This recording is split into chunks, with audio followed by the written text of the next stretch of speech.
en Caminando por la Vida. Gente que vale la pena.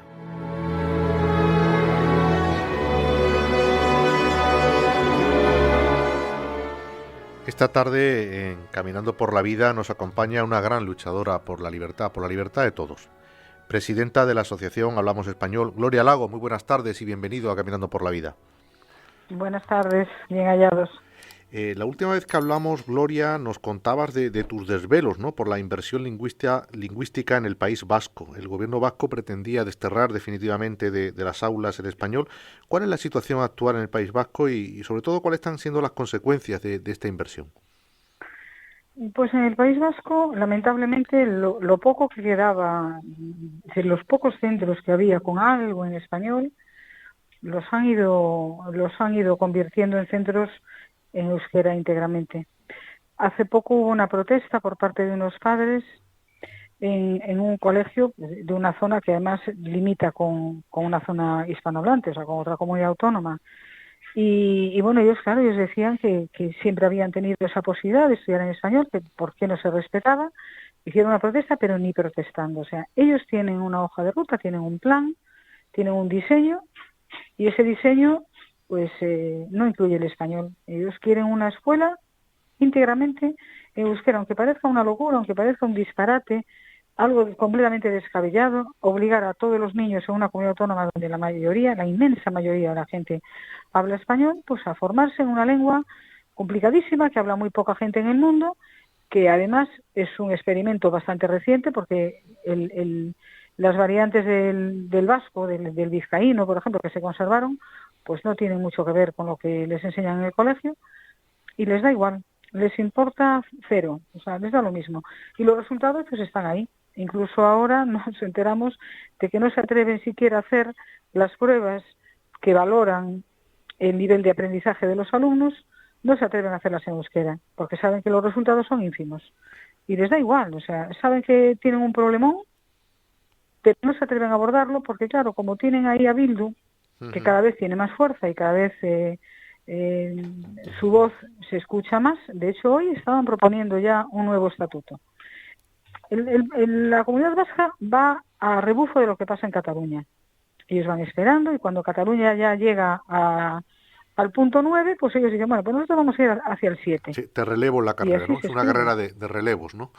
Es una carrera de relevo en este camino hacia la destrucción, hacia la nada.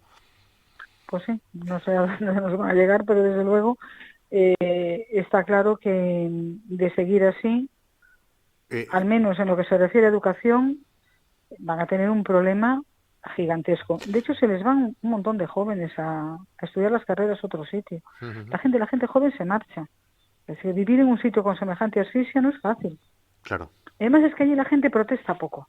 Ya. Así como en la Comunidad Valenciana recibimos muchas llamadas, la gente protesta, allí es más difícil que se atrevan a protestar. Tal vez porque es una sociedad que vivió una situación pues muy complicada, con todos sabemos lo que pasó allí durante tanto tiempo, y quizá eso deje huella y se hayan acostumbrado a callar. La situación, la acabas de nombrar, Gloria, la situación en la Comunidad Valenciana yo creo que merece que hoy nos detengamos y analicemos con calma, ¿no? Recientemente ha tenido lugar una consulta lingüística. ¿En qué ha consistido esta consulta, para aquellos oyentes que no la hayan seguido, y qué se pretendía con ella? Ay, es que me cuesta, me cuesta hablar de eso sin enfadarme, porque es de verdad, es tal el disparate que han organizado allí. O sea, tenían la posibilidad de cambiar las cosas, de volver a las líneas que hubo en su momento, de hacerlo bien, de hacer un buen diseño, realmente de libertad de elección de lengua. Se pasaron todas las elecciones, toda la campaña electoral, anunciando libertad. Yo cuando los oigo hablar de libertad educativa, ya sé que eso va a acabar mal. Porque ya sabemos que bajo la palabra libertad ellos disfrazan muchas cosas. Yeah. Una vez que llegaron al gobierno, el primer año ni siquiera garantizaron ese mínimo 25% que tanto piden en Cataluña, pues ni eso. Y ya prepararon una ley que es un auténtico caos. Y para ponerla en marcha, diseñaron una consulta que no es consulta, porque los nacionalistas lo han interpretado como un referéndum, permitieron que durante 3 o 4 meses los nacionalistas se pasearan por todos los centros de enseñanza. Miren, han crecido todas estas plataformas hispanófobas este lobby que cobra de todos los lados, formado por sindicatos, entidades que parece que son de la sociedad civil pero tienen a Compromís detrás, todo ese conglomerado ha crecido muchísimo porque les han abierto las puertas de los colegios. O sea, el Partido Popular y Vox, con su silencio, les han permitido entrar en los centros, organizar unas charlas en las que solamente han intentado convencer a la gente de que opte por la opción valenciano, diciéndoles todo tipo de mentiras, que se les iba a acabar la gratuidad de los libros de texto si elegían el español, que sus hijos no iban a tener titulación en valenciano. Todo era mentira. Las profesoras, algunas lloraban, decían, nosotros nos vamos, unas tragedias montaron y consiguieron convencer a mucha gente. Sí, sí. Nosotros le pedíamos a la consejería, claro, nosotros hacíamos pues nuestra labor, la labor hasta donde nosotros podemos llegar. Hacíamos Gloria, infografías, hacíamos vídeos, lo movíamos. Vosotros estabais pero, solos en esta lucha. ¿Hablamos español? ¿Estabais pues solos? Sí, prácticamente solos, sí, porque le dices a la consejería, mire, que es verdad que a nosotros nos da igual, pero háganlo ustedes, que tienen medios. Ustedes pueden llegar a los colegios, mandan una circular, tienen la televisión, tienen... Nada, ni caso. A última hora, la última semana, hay una campañita de estas ligeritas del PP, en vez de, para empezar, prohibir en los centros que se manipulara a la gente. Vallas, las vallas de los colegios con cartelería, todo meter. Bueno, los ayuntamientos, por supuesto, participaron, pero, a ver, en un ayuntamiento, obviamente eso no lo debe hacer, pero lo peor es lo que ocurre dentro del colegio. O sea, los WhatsApps, todos los grupos de Telegram en los que estaban el profesorado y los tutores mandando mensajes a los padres, una cosa vergonzosa. Y al final el resultado fue que el 40% de los padres no votaron, porque como había tan poca información y lo que se les trasladaba era, no votéis, dejad que ya nosotros nos arreglamos. Pero los nacionalistas sí que votaron. Entonces lo convirtieron en un referéndum. ¿Por qué? Pues porque ellos creen que van a llegar al poder pronto, porque ven que Bazón está en una situación delicada. Es mi opinión, ¿eh? Yo creo que ellos pensaron así. Pero vamos a intentar conseguir un resultado excelente hacia nuestras tesis y después eso lo vamos a esgrimir cuando volvamos al gobierno para justificar una inversión total. Yo estoy totalmente segura, porque sé cómo funcionan esas cabezas, porque las llevo analizando muchos años. Y claro, ahora, ¿qué tenemos? Pues un sistema ridículo, o sea, porque la gente cree que ha votado algo efectivo. No, eso simplemente va a inclinar la balanza a favor de un poquito más de una lengua que de otra. Pero en la práctica van a seguir haciendo lo que les da la gana, porque ahora mismo, en este momento, después de 3 años prácticamente del PP en el gobierno, el tercer curso, que es lo que nosotros nos fijamos, no hay muchísimos, o sea, hay un montón de centros en donde no se imparte nada en español. Con el PP ahí, y les mandas la queja y les mandas el proyecto lingüístico y te contestan diciendo pues que estás equivocado o que la inspectora lo ha aceptado. Hoy recibimos una respuesta, que ya está en marcha la ley, que esperemos, bueno, una cosa de vergüenza. Fíjese cómo será que hay una sentencia de mayo del año pasado de un papá que consiguió que se reconociera ese derecho y no la quieren cumplir. Están retrasándolo todo lo que pueden, que si mando un escrito, que si ahora recurro, que si... así.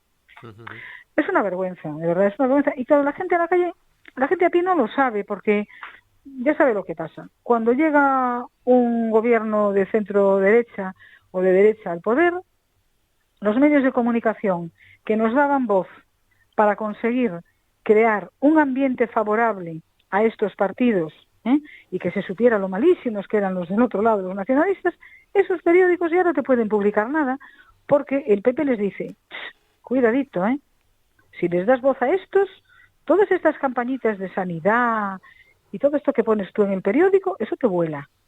Y entonces sumisamente dicen, bueno, pues ya no les podemos dar voz. Entonces la gente piensa que todo va fenomenalmente bien. Esto funciona así, es una trampa tremenda. A ver, está Internet, están ustedes, evidentemente, todavía hay periodismo serio por aquí. Pero claro, es que lo del otro lado es tremendo, porque tú tienes a todos los medios que dan voz a los nacionalistas. Ellos tienen un montón de recursos para llegar a la gente. Y después tienes a estos parguatos que llegan al gobierno y no hacen nada. Bueno, no son peor que parguatos, son malos. A ver, son malos, vamos a engañarnos. El Partido Popular es un partido nacionalista. En Galicia, en Baleares, en Valencia no era menos, pero acabará siéndolo, porque nosotros lo vemos en los centros de enseñanza. Yo tengo que hacer de tripas corazón y por las mañanas muchas veces llamar a un colegio determinado para pedir una mejora para un niño determinado. y yo veo las respuestas, yo los oigo hablar y cada vez me recuerdan más a los de Galicia y a los de otros sitios, porque crecen, porque los nacionalistas siempre han intentado copar la enseñanza, se sienten muy a gusto evangelizando a la gente a través de la enseñanza y entonces no les interesa que nosotros pues podamos hacer nuestra labor y ellos hacen la suya a puerta cerrada, o sea, dentro de las aulas los tienes durante muchos años lavándoles el tarro a los chiquillos, haciéndoles creer que tienen una deuda con una lengua, Entonces esa parafernalia, todo ese lenguaje, todos esos mantras que usan en Galicia y Baleares, sobre todo en Galicia, que es donde el adoctrinamiento nacionalista es más desagradable y más profundo, todo eso ya lo estamos viendo en Valencia. Reuniones en las que una madre levanta la mano y dice, mira, ¿por qué no nos mandáis las comunicaciones en español? Porque la ley, vamos a ver, ¿qué tienes en contra del valenciano? Es la lengua de la tierra. ¿Tú de dónde vienes? Claro, son las mismas respuestas. ¿De dónde vienes, no? Claro, sí. Sí. ¿Usted de dónde es? ¿Quiere que se lo traduzcan? Y eso me pone mala. Ya. Gloria, yo cuando preparaba, tengo que confesarlo, es decir, cuando preparaba esta entrevista, la primera tentación que tuve es preguntarte, oye, os echo de menos en muchos medios de comunicación que antes salíais. Pero pues ahora oyéndote te pregunto, oye, os echo de menos en muchos medios de comunicación que antes salíais. Claro. Pues tú, mira, detrás de eso siempre está el dinero. Ya. Cuando no estamos nosotros, está el euro. ¿Sabes? Esto es así. Y que conste que hay muchos periodistas, porque claro, a ver, son años, pues llamando por teléfono a un periodista determinado que te llama, te pide una foto, te pide una noticia, porque a lo mejor pues ese fin de semana lo tiene flojito, y tú dices, bueno, pues mira, esto que íbamos a publicar, pues te lo doy ahora tanto. Entonces se crea ahí una relación con la persona, con el periodista concreto, pues bastante estrecha. Y ellos son los primeros que lo pasan mal. O sea, ellos, para el periodista, no es agradable tener que decirte, Gloria, esto no te lo puedo publicar. Yeah. Yo ya me autocensuro porque no quiero hacerles pasar ese mal rato. Entonces, a veces... Aquí no te tienes que autocensurar, ¿eh, Gloria? Aquí puedes decir lo que te dé la gana.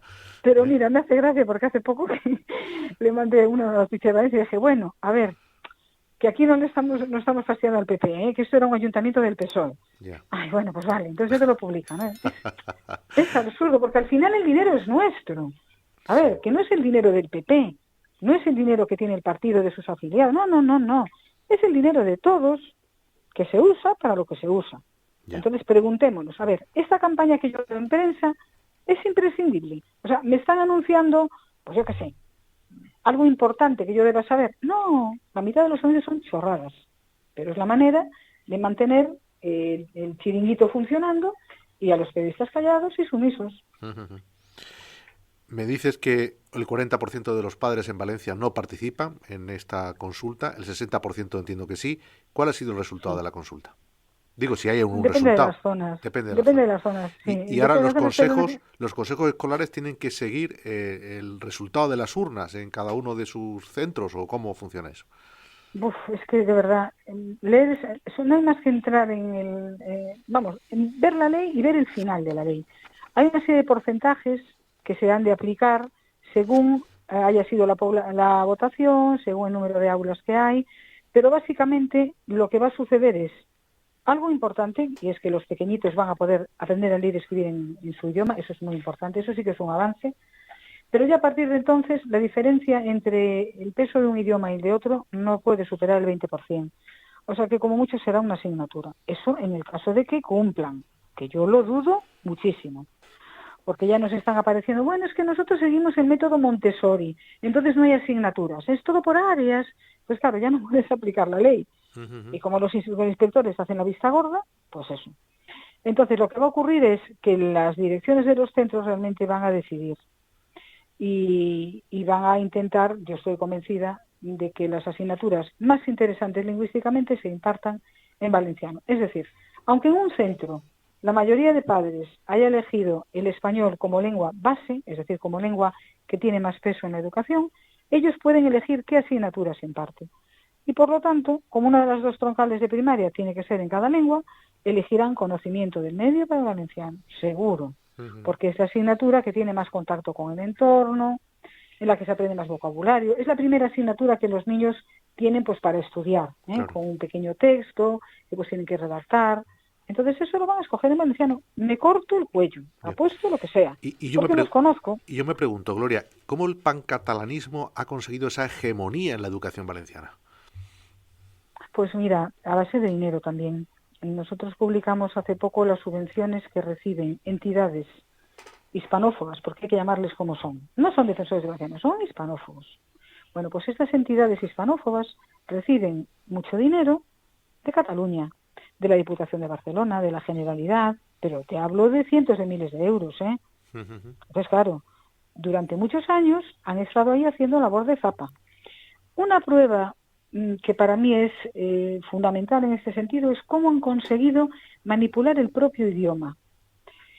Hace poco entrevisté a una señora, Noelia Piquer, que es una defensora del valenciano tradicional, del valenciano que un sector de la población ha conservado a base de hablarlo.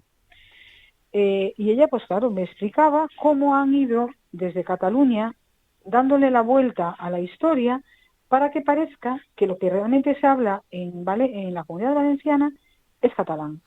Para empezar, no tenemos ni siquiera una facultad de filología catalana, que eso ya es muy, muy significativo. O sea, cuando tú tienes una lengua oficial y no tienes facultad de filología, facultades de lengua catalana, pues ahí ya está pasando algo. O sea, desde Cataluña se ha intentado incluso manipular el propio idioma. Ellos quieren hacer una unidad entre las Islas Baleares, la Comunidad Valenciana y Cataluña. Convertir eso pues en una suerte de país, de nación, lo que queramos llamar, y esa nación pues tendría una lengua, y la lengua sería el catalán. Por eso van asemejando cada vez más la lengua valenciana a la lengua catalana. Y ellos que son tan amantes de conservar lenguas y lloran porque les desaparecen y demás, pues hay lenguas autóctonas en las Islas Baleares, como el mallorquín, el ibicenco, el menorquín, que eso nunca hablan de ellas. No, ¿Qué pasa? Esos no son de Dios. Ya. A ver, es que es todo un timo, es que yo no sé cómo la gente no lo ve. No lo ve porque, claro, cada uno está pues en sus cosas, ¿no? Claro. Atendiendo a su vida, pues con sus complicaciones, y esto, pues, si tú no se lo ofreces de una manera sencilla a través de los medios que tienen a su alcance, pues mucha gente no se va a preocupar en buscar información. Y nosotros por eso pues andamos por ahí intentando, pues eso, informar y contar la verdad de estas cosas para que lo sepan, que sepan. Para empezar, que esto es un chollo, un chiringuito, que ahí tiene un lobby enorme montado, que detrás de eso hay intereses políticos, hay intereses económicos, y que no les importa nada la lengua, lo que les importa es crear, pues eso, llegar a su meta política, ¿eh? Y los niños son, pues, un mero instrumento para conseguir su objetivo. Sí, y unas víctimas colaterales los que pillan por medio, por ejemplo, los niños de la Comunidad Vasca de ahora, pues eso, pobrecitos. Yeah. Es una vergüenza. Lo de España es una cosa inconcebible, ¿verdad? Los nuevos gobiernos autonómicos de Valencia y Baleares han sido una gran decepción desde el punto de vista de la defensa de la libertad lingüística. Para mí no, porque ya sabía lo que iba a pasar. A ver, en la Comunidad Valenciana reconozco que han sido peores de lo que pensaba, ¿eh? O sea, yo pensaba que iba a tener que ponerles un 4 y les tengo que poner un 2. O sea, si los tuviera que calificar, un 2. De ahí no pasan. Y Baleares es un auténtico desastre, pero porque Baleares es que es como Galicia, es que llamas por teléfono a la sede del Partido Popular y es como hablar con Santiago de Compostela, es el mismo deje, es la misma forma de entender el terruño, o sea, ese ombliguismo, son exactamente iguales. Entonces, que nadie se extrañe, porque en Baleares tenía que pasar lo que pasó. Lo que me extraña más es, lo que sí me sorprendió, es la actitud de Vox. Lo de Vox en la Comunidad Valenciana no tiene perdón de Dios ni explicación posible. No es algo incomprensible, o sea, que desde el principio, desde que llegaron al poder, pactaron pasar del tema de la lengua. Vendieron esta ley como si fuera una maravilla, cuando saben de sobra que no es verdad. O sea, se han portado fatal. Yeah. En Baleares, bueno, pues claro, como en Baleares Vox procede básicamente de una entidad que luchaba por lo mismo que nosotros, yo estoy convencida de que a ellos no les gusta lo que pasa, ¿eh? Lo que pasa es que una cosa es lo que ellos quieren hacer allí y otra es lo que les dejan hacer desde Madrid. Claro. Y desde Madrid tienen sus pactos y sus historias y están con la cabeza en otro sitio. Entonces esto ya no les interesa. Yeah. Pues obtienen réditos electorales de otro tipo de discursos o de defensas y esto les da igual. Entonces es una desgracia lo que tenemos aquí, porque no hay manera de arreglarlo. Ya estamos abocados a la insumisión. Ya en Cataluña, en Cataluña ya estamos casi al borde de la insumisión. Ya hacemos unas campañas ya muy descaradas y muy frescas porque es lo que nos queda. Lo que nos queda es decirle a los chicos, pasa de hablar catalán. Que yo en la vida pensé que iba a llegar a esto. Pero es que ya es lo que nos queda. O sea, tú me obligas, pues yo no lo hago. Y ya estamos viendo en algunos colegios de Cataluña y también de la Comunidad Vasca, pero en Cataluña que los niños le dicen, no me da la gana. Entonces me estaban contando que un profesor les estaba con la monserga de que no podían hablar tampoco español ni en el patio, ni en el pasillo y tal. Y entonces a uno lo castigó. Dijo, bueno, tú estás hablando español, no te dejo ir al patio. Y el chavalín le dijo, pues el boletín oficial del Estado, fíjate, tú que tendrá que ver, pero él algo había ido en casa. El boletín oficial del Estado dice que sí puedo, así que me voy. Cogió la puerta y se fue al recreo. A ver, eso, yo como profesora debería decir, muy mal. Pues mire, ¿qué quiere que le diga? Pues muy bien, pues muy porque bien. Ya está, o sea, a grandes males, grandes remedios. O sea, los chavales, si ellos se rebotaran, si empezaran a hacer los ejercicios en español, aunque el profesor hable en catalán, pero tú usas tu lengua, que no hay nadie que te lo pueda impedir. O sea, no hay ley que pueda impedirte responder a un examen en la lengua en la que mejor te expresas. Ese tipo de rebeldías hay que hacerlo y hay que exigir al llegar a los lugares oficiales, cuando se llega a una consejería, a un ayuntamiento, y no ves el español, tienes que reclamarlo. Son 5 minutitos. Mire, yo estoy haciendo una obra, fui al ayuntamiento por supuesto todo estaba en gallego, y amablemente se lo pedí, dije, mire, me voy a dar una vuelta y cuando vuelva me tienes aquí el papelito en español. Me dieron de ver con cara de bruja que cuando llegué estaba todo allí y dije, bueno, pero que no sea solo para mí, por favor. Hagan copias y ténganlo aquí disponible para los demás. Entonces, si en vez de ser yo sola, a la media hora más tarde llega otra persona y dice lo mismo, pues llegará un momento que por aburrimiento, si no son ya unos forofos del Bloque Nacionalista Gallego, de Junts, si ya es gente medio normal, gente del PSOE, por ejemplo. La gente del PSOE, yo estoy convencida que si tú les das la lata, acaban por ceder. Pero para eso hay que tener voluntad de exigir tus derechos como ciudadano. ¿Hay miedo para exigir los derechos como ciudadano? Sí, pero el miedo es un miedo sutil. Es decir, el miedo viene dado porque tú no quieres enfrentarte a ciertas respuestas. A mí una vez me pasó una cosa que fue quizá lo más significativo que le pudo pasar en ese sentido, ¿no? En el sentido de pedir cosas en español y que te contesten mal. En Galicia, por ejemplo, es muy habitual. Ya a mí, pues lo que le decía. Y no lo entiende. ¿Y de dónde es? Bueno, en este caso, yo fui con un carné joven de mi hijo que empezaba a estudiar en León y necesitaba pues esa tarjeta para el tren. Entonces me llegó en gallego todo y yo fui hasta allí. Dije, mire, lo quería en español. Bueno, pues el que estaba al otro lado de la mesa se puso de pie, apoyó los nudillos en la mesa, se acercó su cara casi a la mía y me empezó a insultar. Pero tú, después de 500 años, bueno, aquí se dice asoballamiento, que te han avasallado, ¿no? Sí, te avasallan. Sí. Vienes tú a pedir, ¿pero qué te pasa a ti? ¿Qué te pasa, Zamora? Vete a la puta Zamora. Pero así, yo estaba horrorizada. Es más, lo quise grabar y no era capaz de darle a la tecla del teléfono porque me temblaban las manos, porque era, bueno, lo que aquel animal de bellota dijo allí. Pues subí a hablar con su jefe y dije, mire, vamos, dijo, sí, yo ya estaba bajando porque oía los gritos. A ver, ¿quién aguanta eso? ¿Quién aguanta eso? O sea, tú vas a un sitio y te dicen eso y te callas y ya no lo vuelves a pedir en ningún lado. Entonces, el miedo es a que te consideren el rarito. Ese es el miedo. A que te miren raro, como si fueras la excepción. Tonto, que no te enteras. Facha, que estás encontrando una lengua tan bonita, pero vamos a ver cómo se te ocurre. Es miedo a eso. Miedo a ser considerado la excepción. La gente prefiere ser uno más y no significarse. Y claro, así no hay manera. Gloria Lago, presidenta de Hablamos Español, muchísimas gracias por acompañarnos. Ay, qué cortito se me hizo, ya sí, está. Y a mí también, y seguro que a nuestros oyentes. Y aquí tienes tu casa, Encaminando por la Vida, para cuando quieras, ¿eh? Muchísimas gracias, un abrazo. Un abrazo.